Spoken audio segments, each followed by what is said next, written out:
January 16, 2025 sa bisa ng warrant of arrest ay binaba ng korte dalawang magkaibang operasyon ang ikinasa ng CIDG, DSOU at PNP Mandaluyong para madakip ang mga suspect sa kasong estafa. May certain na Jesus de Bura Tagana na active sa social media, na may salon siya, tapos habang yung ginagawa niya na na mga customers niya sa salon, in-upload niya sa social media. Kasama ang resibo. Nag-abang ang mga operatiba sa labas ng isang salon na pagmamayari ng suspect na si Tags. Maya-maya pa sa udyat ng isang asset, inaresto na ang salon owner / annulled fixer umano.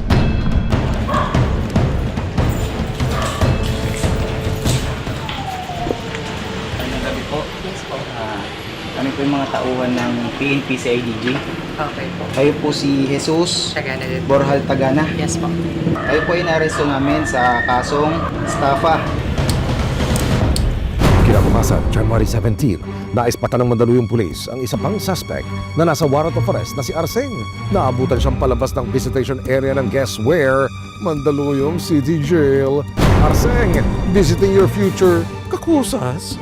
Maya-maya pa, inaresto na si Arseng at binasakan ng kanyang mga karapatan. Nakapanayam ng resibo si Arseng. Dati na pala siyang nakulong para sa kasong estafa na isilampa ng ibang complainant noong nakaraang taon. Harabas po, November 6. Tapos ito lang po ulit, January 17. Reklamo ng kanyang mga naging kliyente. Tinakbo raw niya ang daan-daan libong pisong kanyang siningil para maiproseso ang kanilang annulment. Hindi po ako tumakbo, ma'am. Kasi nagbabalik nga po ako ng pera sa mga client eh. Kinakausap ko po sila. Hindi ko na lang po sila nakausap nung nakulong na duwa po. Kwento ni Arseng, 3 taon siyang nakipagsapalaran bilang overseas Filipino worker sa Taiwan bilang isang babysitter. Pero nang matapos ang kanyang kontrata at umuwi siya ng Pilipinas, naghanap siya ng mapapagkakitaan sa isang networking company na kanyang pinasukan noong 2017. Nag-cruise ang landas nila ni Thags. Actually po, isa pa akong agent eh. Ginawa po akong agent, Jesus Tagara III.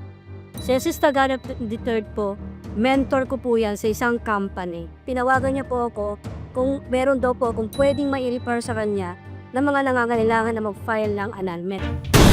Ang arestadong fixer umano ng annulment papers, una na palang nag-avail ng serbisyo ng kapwa suspect na si Thags noong 2017.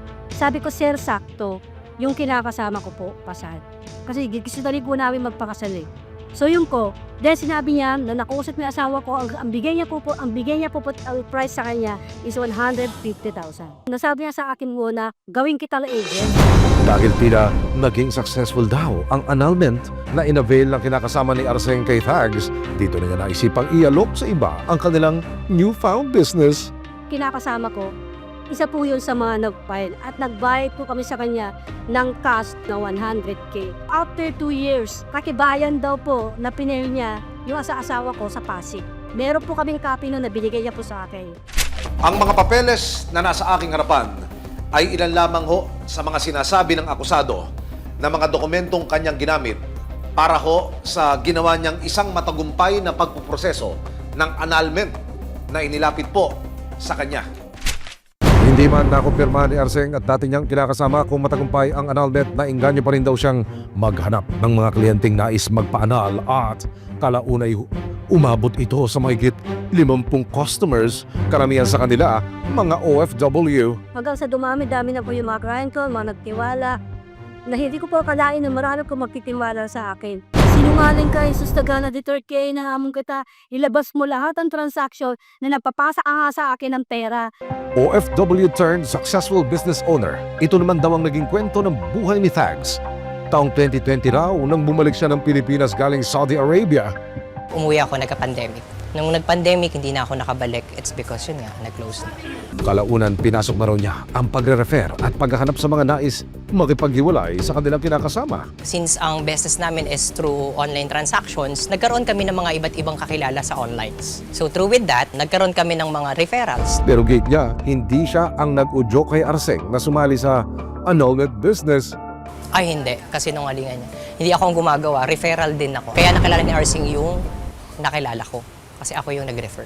Teka lang po mga ate, sino po ba talaga ang promotor?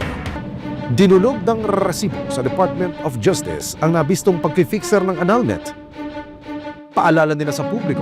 Walang kahit sino po fixer man, private individual or ahensya ang may karapatan o authority na mag-process at mag-aproba ng mga annulment cases. Ang mga nagsasabing kaya nilang ayusin ang annulment papers or makakasigurado sila na ma-approve ay scam at may legal consequences po talaga yan. There are several criminal cases that can be filed against yung fixer po at yung nagpapa-fix ng mga annulment cases po nila. January 21, 2025, dumalaw ang anak ni Arseng sa custodial facility ng Mandaluyong. Kumusta ka naman? Ano, kamusta yung yung nabuo na ba? Oo, mabubuo na mamaya. Nang makapanayam ng resibo ang anak ni Arseng, tanging hangad daw niya matapos na ang pinagdaraanan ng kanyang ina. Hirap po kasi syempre kami nakakatulog kami ng maayos. Tapos yung nanay mo, may kita mo, di ba? Yung hindi mo alam kung okay ba, ganito, ganyan. Sana po matapos na. Malaman po talaga kung sino po talaga yung totoong scammer po. At sino po talaga yung dapat makulong. Kasalukuyang nakakulong si Thags sa custodial facility ng CIDG.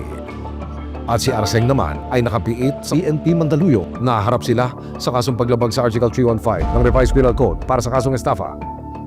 Kung mapatunayan nagkasala, pwede silang makulong ng 1 hanggang sa 6 na buwan.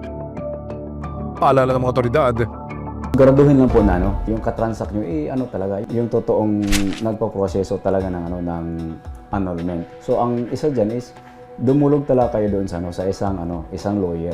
Lawyer naman talaga yung yung katuwang nyo dyan. Ingat po tayo sa mga tao na nagpapanggap kasi huwag tayo madaling magtiwala kasi maraming manluloko. hindi may kakaila na masaklap na usapin ng hiwalayan. Kaya naman hindi maiwasang mahulog sa matatamis na pangako ang mga nais mapabilis at mapadali ito. Nariyan ang mga otoridad para siguruhin mananagot ang mga lumihis sa tama at wastong proseso.